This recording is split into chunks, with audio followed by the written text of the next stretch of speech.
Another important idea in language assessment is level. But what do we mean when we talk about language levels? These days, we often describe levels by referring to the CEFR, the Common European Framework of Reference.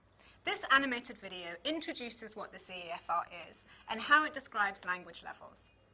As you watch, think about which level best describes your ability in a foreign or second language. The Common European Framework of Reference for Languages, more commonly known as the CEFR, was developed by the Council of Europe to describe language learners' ability in European languages, including English.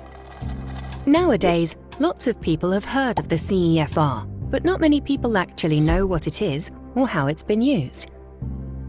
The CEFR is a framework that we use to describe in broad terms a learner's language ability. In the past, we used words such as beginner, intermediate, and advanced to describe language learners' different levels of ability. One of the problems with that is that different people interpret these terms in different ways, so one person's intermediate might be seen by another person as being quite advanced, depending on their experience with particular learners. Within the CEFR, the levels are described in 3 tiers: basic, independent, and proficient. Each of these tiers has 2 levels, making a scale of 6 levels in all. The CEFR describes what a person can do in a language as they progress from the lowest level to the highest.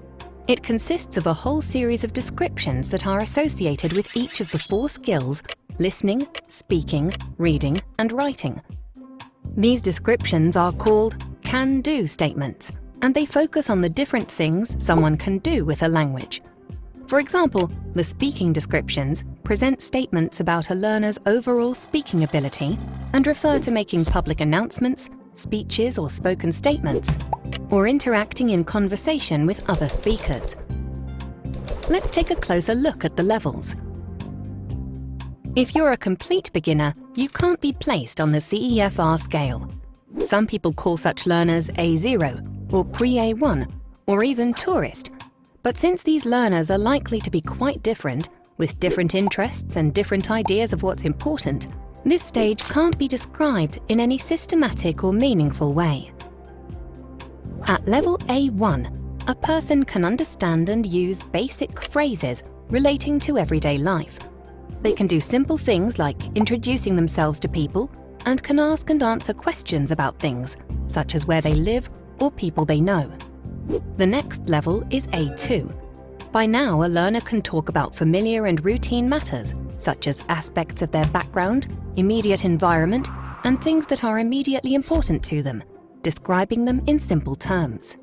By B1, a learner is becoming more independent and can understand the main points of things to do with work, school, or leisure if they're stated fairly clearly.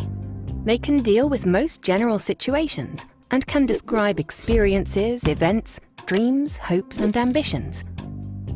At level B2, learners should be able to understand the main ideas of difficult texts on all sorts of topics, including technical discussions in their specialist field, and they can talk fluently with native speakers without any pressure on either side. At the highest levels, a learner can be considered a proficient user of the language. At C1, they can use the language effectively for all social, academic, and professional purposes, while at C2, they can easily understand virtually everything they hear or read and can speak and write as well as anybody. Since the CEFR was published in 2001, it's become incredibly influential. It's been used for lots of different things, such as evaluating learners' language needs and developing learning materials, syllabuses, and courses, developing continuous and self-assessment tools and tests and exams, developing teacher training programs, and describing government language policies. All major international tests claim a link between the scores they report and the CEFR, and so do all major textbooks, language syllabuses, and language programs. Its influence has spread outside of Europe to countries right across the world, so that now it is recognized internationally. The main value of the CEFR has been that it gives us a common language to describe proficiency levels. Even if my interpretation of what a B1 speaker can do with the language is a little different to yours, the differences are generally quite small.